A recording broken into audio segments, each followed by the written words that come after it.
Yesterday, I think I forgot. I did, but I don't know whether why there is a echo so much. You have something else?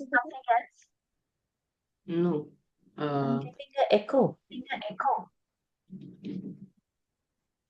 I'm not sure why then. Huh? So much of echo. My sound system. Mm,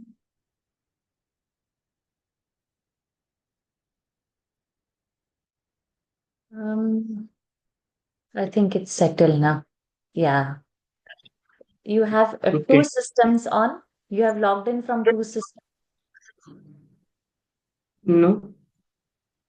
Now it is okay. Fair enough. So what I'm saying today you are going. Oh no, there is echo. What I'm trying to tell you is you are going to chant. Why there is so much of echo? Can you mute Hmm? yourself? Hmm? Can you mute yourself? Yeah, I think something with your system. From your system, I'm hearing a bad sound again. So today you're going to chant in a way which you are going to chant tomorrow for the competition. And that way has to be very loud, a higher pitch. You cannot go fast, but you cannot drag and make it slow. And you have to have your joint hands under your chin. It can't cover your mouth. Continuously, your spine should be straight. You should not be fidgety. Your expression should be clear.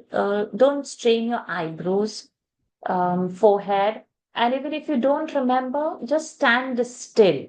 But don't make any change in the facial expression. Okay. You can have a smile on your face, but no strain or tense face should not be there. Okay. And if you have audience, you will look at the audience. But if you don't have audience and it's only the judges, then you will look straight into their eyes. And if there are more than two judges, whoever is giving you the clue from where you have to start, you should look directly into their face, into their eyes. Means it is a sign that you have acknowledged and you are beginning it. So your gaze should go to the judges, but if there are audience also and judges also, when judges tell you the clue, you are seeing at them with a nod and you are looking at the audience and continuing it. And not every time. And sometimes you hear the clue, but you are not changing anything and you're just in the flow, picking up from that clue and keeping the continuity. Keep a speed reasonable. Don't race and be very loud. Judges should not ask you, what did you say over there? Okay. So you should not stir any doubt in their mind. Yeah. Let us start. Okay. Claim. क्लैब्यमास्मगमः Partha नैतत्त्वय्युपपद्यते क्षुद्रं हृदय दौर्बल्यं त्यक्त्वोत्तिष्ठ परन्तप अर्जुन उवाच कथं भीष्ममहं सङ्ख्ये द्रोणं च Yat यच्छ्रेयस्यान्निश्चितं ब्रूहि तन्मे शिष्यस्तेऽहं शाधि मां त्वां प्रपन्नम् न हि प्रपश्यामि ममापनुद्यात् Nahi यच्छोकम् prapashyami. sorry Nahi prapashyami. न हि प्रपश्यामि ममापनुद्यात् यच्छोकमुच्छोषणमिन्द्रियाणाम् अवाप्य भूमा वसपत्नं वृद्धं राज्यं सुराणामपि चाधिपत्यम् सञ्जय उवाच एवमुक्त्वा हृषीकेशं गुडाकेशः परन्तप नयो Gatasoon. गतासूनगतासूंश्च नानुशोचन्ति पण्डिताः न त्वेवाहं जातु नासं न त्वां नेमे जनाधिपा See, again you said Natvam Neme. Oh, okay. From beginning Not of practice, I'm correcting this. Now you okay, say it okay. 10 times. Natvevaham jatu nasam natvam neme jana. Natvam neme. Keep on saying that. Let's do it. Natvevaham. न त्वेवाहं जातु नासं न त्वं नेमे जनाधिपाः न Again. त्वं नेमे जनाधिपाः न त्वं नेमे जनाधिपाः न त्वं नेमे जनाधिपाः न त्वं नेमे जनाधिपाः Give a stress on na. Natvam neme. न त्वं नेमे Instead जनाधि of saying plain natvam, give a stress on na. Natvam. न त्वं नेमे जनाधिपाः न त्वं नेमे जनाधिपाः न त्वं नेमे जनाधिपाः न त्वं नेमे जनाधिपाः न त्वं नेमे जनाधिपाः Start from gatasun. गतासु न गतासूंश्च नानुशोचन्ति पण्डिताः न त्वेवाहं जातु नासं न त्वं नेमे जनाधिपाः न चैव न भविष्यामः सर्वे वयमतः परम् Matra. मात्रा स्पर्शास्तु कौन्तेय शीतोष्णसुखदुःखदाः आगमापायिनो नित्याः तां स्थितिक्षस्व भारत यं हि न व्यथयन्त्येते पुरुषं पुरुषर्षभ समदुःखसुखं धीरम् How slow you can go? Samadukha sukhandhiram. Can you go like this? समदुःखसुखं धीरम् सोमृतत्वाय कल्पते नासतो विद्यते भावः नाभावो विद्यते सतः उभयोरपि दृष्टोऽन्तः त्वनयोस्तत्त्वदर्शिभिः Can you take one more pitch higher? Start from Avinashi. अविनाशि तु तद्विद्धि Correct. येन सर्वमिदं ततं विनाशमव्ययस्यास्य न कश्चित् कर्तुमर्हति अन्तवन्त इमे न देहा jayate. न जायते म्रियते वा कदाचित् नायं भूत्वा भविता वा न भूयः अजो नित्यः शाश्वतोऽयम् Darling. अजो नित्यः शाश्वतोऽयं पुराणः न हन्यते हन्यमाने शरीरे वेदा Vasamsi. वासांसि जीर्णानि यथा विहाय नवा नवानि गृह्णाति नरोपराणि तथा शरीराणि विहाय जीर्णानि अन्यानि संयाति नवानि देहि Nitya. नैनं Nitya sarvagata sthanuho. नित्यः सर्वगतस्थाणुः अचलोऽयं सनातनः अव्यक्तोऽयमचिन्त्योऽयम् अविकार्योऽयमुच्यते तस्मादेवं विदित्वैनं नानुशोचितुमर्हसि Dhartarashtraha.